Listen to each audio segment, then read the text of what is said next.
بنی اسرائیل میں ایک شخص مچھلی کا شکار کرتا اور اس سے روزی حاصل کرتا تھا۔ ایک دن شکار کھیل رہا تھا کہ اس کے جال میں ایک بڑی بھاری مچھلی پھنس گئی۔ وہ بہت خوش ہوا، دل میں کہنے لگا اس مچھلی کو بیچ کر گھر کا خرچہ چلاؤں گا۔ پولیس کا ایک آدمی اسے راہ میں ملا اور بولا، کیا مچھلی بیچتا ہے؟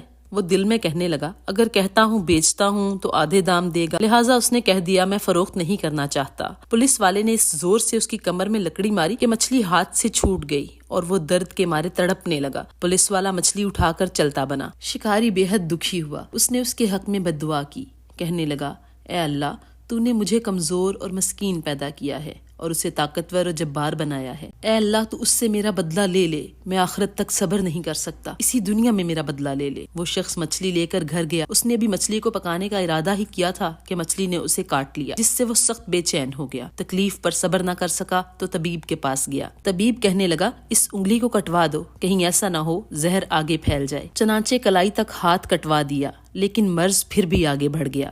طبیب نے کہا تھوڑا سا ہاتھ اور کٹوا دو، کہیں مرض مزید نہ بڑھ جائے، مگر زہر کندھے تک پھیل گیا تو وہ بڑا پریشان ہوا۔ اللہ تعالیٰ سے دعا کی اور سو گیا۔ خواب میں دیکھا کہ کوئی کہتا ہے اے مسکین کب تک ہاتھ کٹوائے گا، جا شکاری کو راضی کر۔ وہ بیدار ہوا تو خیال آیا میں نے مچھلی مفت میں لی تھی اور شکاری کو مارا تھا، لہٰذا سیدھا شکاری کے پاس گیا اور اس کے سامنے گر پڑا، معافی مانگی اور اسے کچھ روپیہ پیسہ دیا۔ وہ شخص راضی ہو گیا تو درد دور ہو گیا۔ سپاہی نے ظلم و ستم ڈھانے سے سچی توبہ کر لی۔ اگلے دن اللہ کی رحمت سے ہاتھ بالکل ٹھیک ہو گیا۔ پھر حضرت موسیٰ علیہ السلام پر وحی نازل ہوئی، اے موسیٰ مجھے اپنی قدرت اور عزت و جلال کی قسم، اگر وہ شخص اس شکاری کو راضی نہ کرتا تو میں مرتے دم تک اسے عذاب دیتا رہتا۔ کیا آپ کو معلوم ہے کہ اسلامی تعلیمات میں حقوق اللہ سے زیادہ حقوق العباد پر زور دیا گیا ہے؟ میدان حشر میں حقوق العباد کے متعلق ہی زیادہ پرسش ہوگی اور اس سلسلے میں معمولی سے معمولی غلطی بھی قابل معافی نہ ہوگی۔